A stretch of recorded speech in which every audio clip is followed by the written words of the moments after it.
If someone stole $100 from you, you'd be furious. But every day, your phone and TV is stealing hours from your life, and yet you don't even blink an eye. Why is that? It's because you value money more than time. And here's why that's completely messed up and a totally illogical way of thinking. But if you have a job, you literally trade your time for money. Time is the resource you are selling. So why do we protect the money but not the time that creates it? The truth is, money can be earned back. It comes and goes. Opportunities will always come around, and material possessions can be replaced. But time, well, once it's gone forever. You can't save it, you can't pause it, you can't rewind it, and so time is the most valuable asset you will ever have on this earth, because we only ever get a limited amount. But yet day after day, we keep on wasting ours. And I used to be that person too. When I wasn't in work, I was always glued to my phone or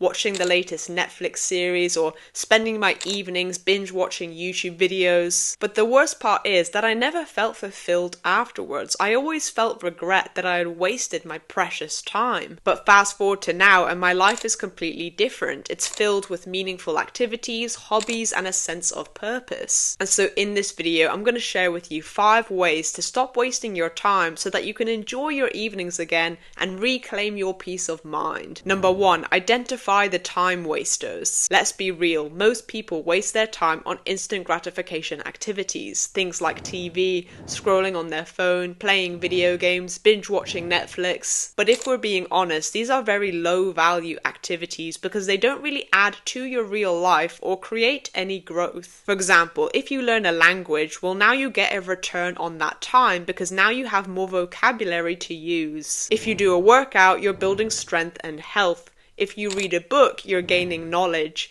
If you do some painting, you're leveling up your painting skills. And so these activities enhance your life in some type of way. You're different after them. But if you spend an hour scrolling on Instagram, well, nothing's really changed afterwards. You haven't built anything, learned anything, or improved anything in your real life. And so you're in exactly the same place as before, except now you're probably a bit more tired and you've just lost time that you won't get back. That's what makes these activities low value. They consume your time, but they give you little in return. And so you need to be brutally honest with yourself and write down on a piece of paper what is your biggest time wasters. Most people just make excuses or try and brush it off and tell themselves that if they're scrolling all evening after work, they're just relaxing. But you need to actually face reality and be like, yes, I waste time on Instagram. Yes, I scroll for hours, and write it down on a piece of paper so that it becomes more real. Because honestly, how you spend your free time directly shapes your life.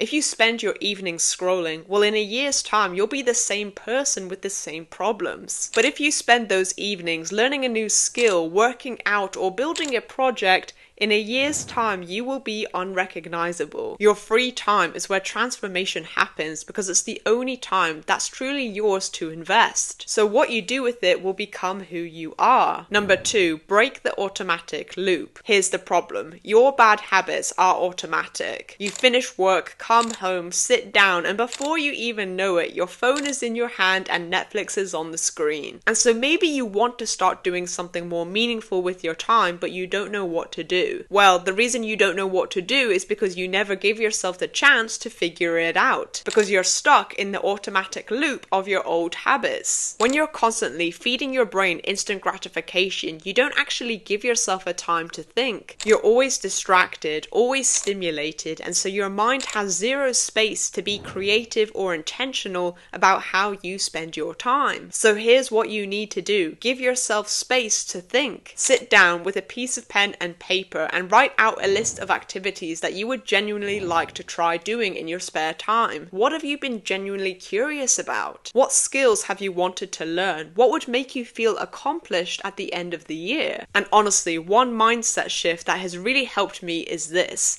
doing nothing is actually better than mindlessly scrolling. And I know that sounds strange, but when you actually sit in silence and let yourself be bored, you give yourself the chance to think. You get new ideas, you start thinking about goals or hobbies or interests, and these are all things that mindlessly scrolling distracts you from. I actually made a video last week on how boredom made me 10 times more productive, so go check that out if you want to go deeper into this point. But the key here is to give yourself permission to think think, and creating space for better habits to grow. Once you reduce constant stimulation, your mind starts generating ideas for the next thing to do. Number 3 is start small and replace 1 hour. You don't have to overhaul your entire life overnight, but just start with 1 hour. Pick one activity from your list and schedule it in. Maybe it's doing a workout, maybe it's reading a book, maybe it's starting a project, learning a new language, spending time with loved ones. The goal isn't to aim for perfection, but to make some progress. Just replace 1 hour of scrolling with something that actually adds value to your life. That's it. And here's the thing, even if you don't know where to start with a new activity,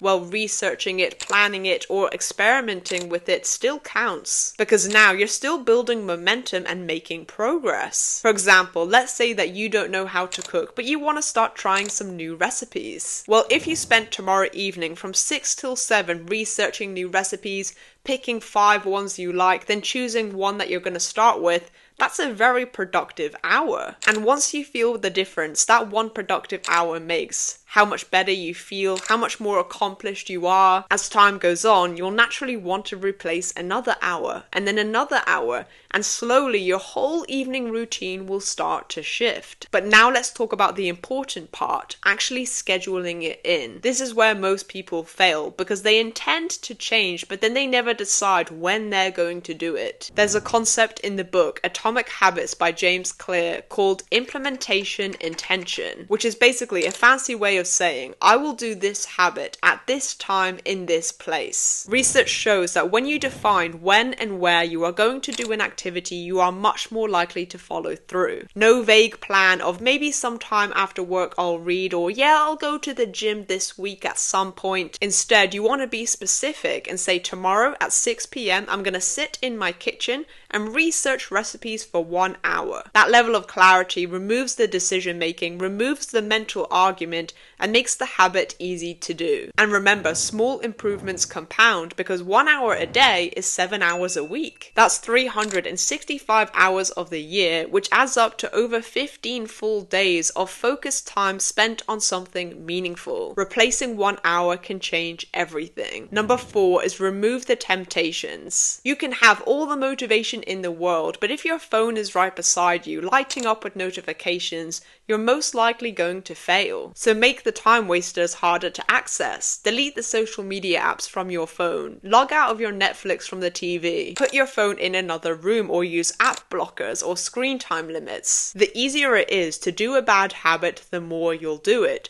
Whereas the harder it is to do the bad habit, the less you'll do it. It's that simple. This isn't just about relying on willpower, but it's about designing your environment so that the right choice is the easy choice. When you remove the temptations, you remove the battle. Number 5, do a mini dopamine detox. The truth is, your brain is overstimulated. Between YouTube, Netflix, scrolling, video games, you're constantly getting an instant dopamine reward. And when your brain gets used to that high level of stimulation, normal activities like reading or walking or conversations or working out or studying, they start to feel boring. And so try doing a mini dopamine detox, and for 1 day try and cut all of the stimulation out. No social media, no TV, no video games, and focus on doing low stimulation activities like reading or going for a walk. And yes, it might feel uncomfortable at first and you're going to be bored, but that's the point. You're retraining your brain to find fulfillment in the things that actually matter. Even after 1 day, you'll probably notice a difference because your mind will feel a bit clearer. Time is the one thing that you can't get back, and right now you're trading it for nothing. But the good news is you can change that starting from today. Your future self will thank you. Click here to learn how the habit of boredom 10x'd my productivity, and I hope this video helped you. All the best.